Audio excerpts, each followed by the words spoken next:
The Great Valley of Central California lies almost in the center of the state. It is more than 4 miles long and 60 miles wide.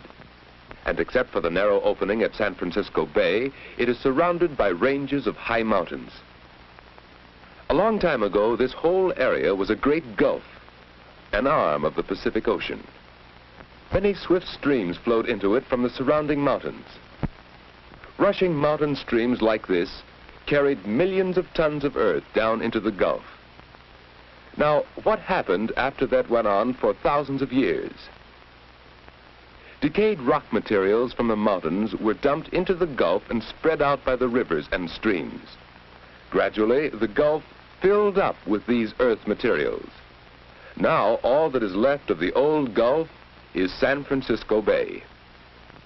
After countless thousands of years, the great Central Valley was formed, a valley filled with deep, fertile soils and drained by 2 river systems. The Sacramento, fed by many tributaries, flows from the northern end of the Great Valley to the Delta land east of San Francisco.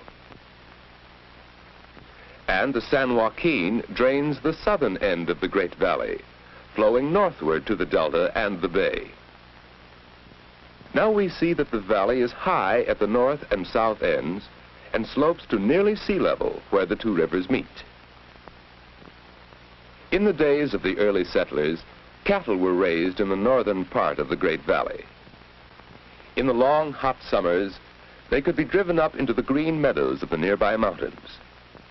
Far to the south in the San Joaquin Valley, there was so little rainfall that millions of acres were wasteland.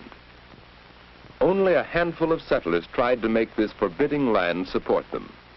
And these men in the San Joaquin Valley envied the farmers who took up land 400 miles to the north.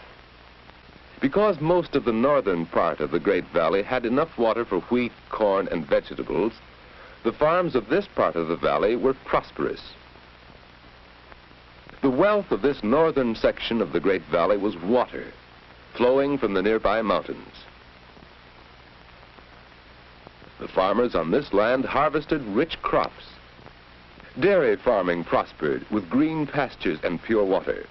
Now let's remember this fine farm in the well-watered part of the northern valley and compare it with this in the southern San Joaquin. This soil is rich. Given enough water, it could produce bountiful harvests. Millions of acres would have remained a barren waste if the men who settled this part of the Great Valley had not used their knowledge and strength to irrigate the land. They dug wells and pumped water into the naturally fertile soil. We have seen how the farmers have used irrigation to turn rich farms into useless land.